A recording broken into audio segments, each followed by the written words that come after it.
வணக்கம். நான் உங்கள் அன்பான சயின்டிபிக் வேதிக் அஸ்ட்ராலஜர் அஸ்ட்ரோரஞ்சி பேசுகிறேன். தொடர்ந்து நம்மளோட வீடியோலாம் பார்த்துட்டு இருப்பீங்க நம்புறேன். அறிவியல் சார்ந்த கருத்துக்களாக சயின்டிபிக் முறையில் வேதிக் அஸ்ட்ராலஜியில் நம்ம மாத பலன் வருட பலன்லாம் பார்த்துட்டு இருக்கோம். இப்போ இது வரைக்கும் நம்மளுடைய சேனலை ஃபர்ஸ்ட் டைம் வரவங்க மறக்காம சப்ஸ்கிரைப் பண்ணுங்க, பெல் ஐக்கான் கிளிக் பண்ணுங்க, ஃப்ரெண்ட்ஸ் அண்ட் ரிலேட்டிவ் ஷேர் பண்ணுங்க. இப்போ பார்த்தீங்கன்னா இந்த மாத பலன்கள் நம்ம பார்க்குறோம் இல்லைங்களா, எந்த ஒரு ரீசனுக்காக பார்க்குறோங்கிற விஷயத்தையும் நம்ம தெரிஞ்சுக்கிறோம். இப்போ பாத்தீங்கன்னா என்னதான் தசாபுக்திகள் உங்க ஜாதகத்துல போனாலும் அந்த கிரகங்கள் அந்தந்த வீட்டுல அப்படி இருந்தாலும் கோச்சாரம் என்று சொல்லப்படுகிற அந்த பெயர்ச்சி பலன்கள் இருக்கு இல்லைங்களா, அது மாத பலன்களா இருந்தாலும் சரி, ஆண்டு பலன்களா இருந்தாலும் சரி, அந்த உங்களுடைய ராசிக்கு அந்த கிரகங்கள் எப்படி பயிற்சி பெறுகிறது, எந்த மாதிரி விஷயங்கள் இருக்குது, எந்த மாதிரி ஒரு பார்வையிலேயோ தாக்கத்திலேயோ இருக்குது பொறுத்துதான் அந்த தசாபுக்திகளோட தாக்கங்கள் நடக்குமா நடக்காதா, ரிசல்ட் பாசிட்டிவா இருக்குமா பாசிட்டிவா இருக்காதா. அதாவது தசாபுக்திகளை ஒரு 70% பலன் கிடைக்கணுங்கிற ஒரு அமைப்பு இருந்ததுன்னா, கோச்சாரம்ங்கிற சொல்லப்படுகிற இந்த செவ்வாய் பயிற்சி, ராகு கேது பயிற்சிங்கிறலாம் ஒரு சப்போர்ட்டிவா இருந்ததுன்னா 70% கிடைக்க வேண்டிய இடத்துல ஒரு 90% கிடைக்கும். இதே கோச்சார அடிப்படை, இந்த மாத பலன் ஆண்டு பலம், இந்த கோச்சார அடிப்படையில பாத்தீங்கன்னா சனி பயிற்சி, குரு பயிற்சி, ராகு பயிற்சி விஷயங்கள்லாம் அவ்வளவு சாதகம் இல்லாமல் இருக்கும் பொழுது, அத்தகைய கிரகத்தின் தசையை புக்திகளே உங்களுக்கு நடக்கும் பொழுது 70% கிடைக்க வேண்டிய இடத்துல ஒரு 50-60% தான் கிடைக்கும்.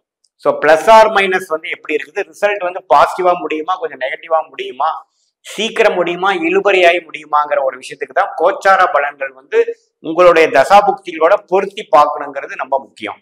ஸோ அந்த மாதிரி விஷயத்துக்காக தான் நம்ம மாத பலன் பார்க்குறோம். அந்த கோச்சார விஷயங்கள் உங்க தசாபுக்திகளோட பொருத்தி பார்க்கும்பொழுது துல்லியமான பலன்கள் நாம எடுக்கலாம். இந்த வீடியோல நம்ம என்ன பார்க்க போறோம் அப்படின்னா, துலாம் ராசிக்காரர்களுக்கு 2024 மாத பலன்கள் எப்படி இருக்க போகுதுங்கிறது நம்ம பார்க்க போறோம். இப்ப பாத்துங்க, துலாம் ராசிக்காரர்களுக்கு 7ஆம் இடத்துல குரு இருக்கிறாருங்க, 12ஆம் இடத்துல கேது இருக்கார், 6ஆம் இடத்துல ராகு இருக்கார், 5ஆம் இடத்துல சனி இருக்கிறார். இந்த 4 ஆண்டு கிரகத்துக்கு ஏப்ரல் மாதம் எந்த ஒரு மாற்றமும் வரப்போறதில்லை. ஏப்ரல் மாதம் முடிவுல தான் பாத்தீங்கன்னா குரு பயிற்சி ஆகி 7ஆம் இடத்துல இருக்க குரு 8ஆம் இடத்துக்கு அஷ்டமத்துக்கு மாறுகிறார். சரி, இப்ப ராசி அதிபதி என்று சொல்லப்படுகிற சுக்கிரன், துலாம் ராசியோட அதிபதியா இருக்க சுக்கிரன் உச்சத்துல இருக்கார். இங்க இருக்காரு, 6ஆம் இடத்துல இருக்கிறது. 6ஆம் இடத்துல இருந்தாலும் உச்சம் அடைவது நல்லதுதான். பட் இதுல என்ன ஒரு சின்ன ஒரு பிரச்சனைகள் பாத்தீங்கன்னா, ராகுங்கிற இருள் கிரகத்தோட சேர்ந்துடுறாரு. ஸோ அப்ப என்ன ஆகுதுன்னா, ஒரு நல்ல பலன்கள் வர வேண்டிய இடத்துல கொஞ்சம் லேட்டும் தோயமும் வர்றது, சில ஒரு 10% 20% குறைந்த பலன்கள் வரக்கூடிய அமைப்பு தான் இருக்குதே ஒழிய, பட் இருந்தாலும் ராசி அதிபதி உச்சம் பெறுவது ஒரு நல்ல விஷயம்தான்.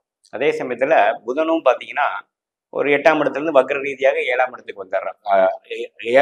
7ஆம் இடத்துல இருந்து 6ஆம் இடத்துக்கு வர்றாரு. ஸோ இதெல்லாமே பாத்தீங்கன்னா 6ஆம் இடம்ங்கிறது வலுப்பெறுகிறது.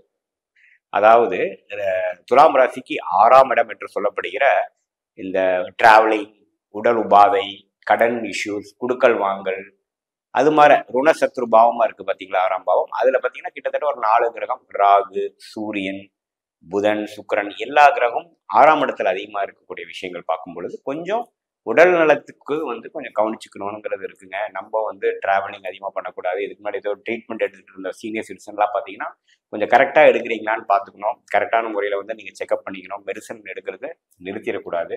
ஏன்னா கொஞ்சம் விளைவுகள், பக்க விளைவுகள் வரக்கூடிய அமைப்புகள் இருக்கு. ஏன்னா லக்னாதிபதியே 6ஆம் இடத்திலிருந்து ராகுவால் பாதிக்கப்படுகிறார். புதன், சூரியன் எல்லாமே 6ஆம் இடத்துக்கிறார். அப்புறம் பாத்தீங்கன்னா ஏப்ரல் 23ஆம் தேதி கடைசி வாரத்துல செவ்வாயும் 6ஆம் இடத்துல சேர்ந்துடுறார்.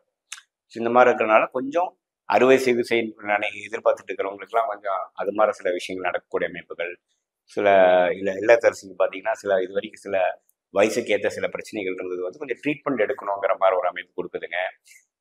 யங்ஸ்டர்ஸ் எல்லாம் வண்டி வாகனத்துல போறப்போ கொஞ்சம் கேர்ஃபுல்லா இருக்கணும். ஏன்னா 6ஆம் இடத்துல செவ்வாய், சூரியன், ராகு எல்லாமே சேர்றாங்க. பட் ஏப்ரல் 14ஆம் தேதி மாதிரி பார்த்தீங்கன்னா சூரியன் 6ஆம் இடத்துல இருந்து 7ஆம் இடத்துக்கு உச்சம் பெறுறது கொஞ்சம் பரவாயில்லைங்க, நல்ல விஷயம்தான். ஸோ அது மாதிரி சில மாற்றங்கள் நடந்ததுங்க. ஸோ முதல் 2 வாரம் கொஞ்சம் உடல் ரீதியான விஷயத்துலையும் அது கேர்ஃபுல்லாக இருக்கணும். அதுக்கப்புறம் பார்த்தீங்கன்னா ஈவன் செவ்வாயும் வரனால இந்த மாதம் முழுக்குமாவே இந்த ஹெல்த் விஷயங்கள் கேர்ஃபுல்லாக இருக்கக்கூடிய அமைப்பு தான் இருக்குதுங்க. குடுக்கல் வாங்கல்ல கொஞ்சம் பார்த்துருக்கணும். நீங்கள் யாருக்கு கொடுக்குறோம் அப்படிங்கிறது கொஞ்சம் பார்க்கணும்.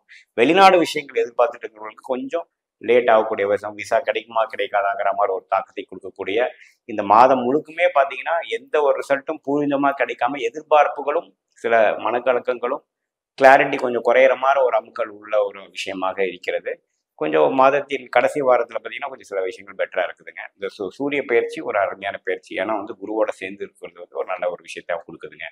ஸோ பொதுவாக பார்க்கும் பொழுது துலாம் ராசிக்காரருக்கு இந்த மாதம் வந்து ஒரு மிக்சடான மாதமாகவும், புதிய முயற்சிகள் எடுக்கிறதுக்கு முன்னாடி கொஞ்சம் யோசிச்சு செயல்படக்கூடிய அமைப்புகளாகவும், ஸ்டூடெண்ட்ஸ் பார்த்தீங்கன்னா இன்னும் கொஞ்சம் ஹார்ட் ஒர்க் பண்ணி இன்னும் கொஞ்சம் ஃபோக்கஸ் பண்ணி கான்சென்ட்ரேட் பண்ணணும் அப்படிங்கிற ஒரு அமைப்பு கொடுக்கக்கூடிய அமைப்பாகவும், அதுக்கப்புறம் இந்த மாத கடைசியிலேருந்து ஒரு நல்ல கிளாரிட்டி கொடுக்கக்கூடிய அமைப்பும் கண்டிப்பாக வருதுங்க. இதுதான் இந்த ஏப்ரல் மாதத்தோட அமைப்பு வந்து துலாம் ராசிக்காரர்களுக்கு கொஞ்சம் கவனம் தேவை அப்படிங்கிற ஒரு அம்சம் தான் நாம தெரிஞ்சுக்க வேண்டியதாக இருக்குது. மீண்டும் மற்றொரு காணொலியை சந்திப்போம். நன்றி, வணக்கம்.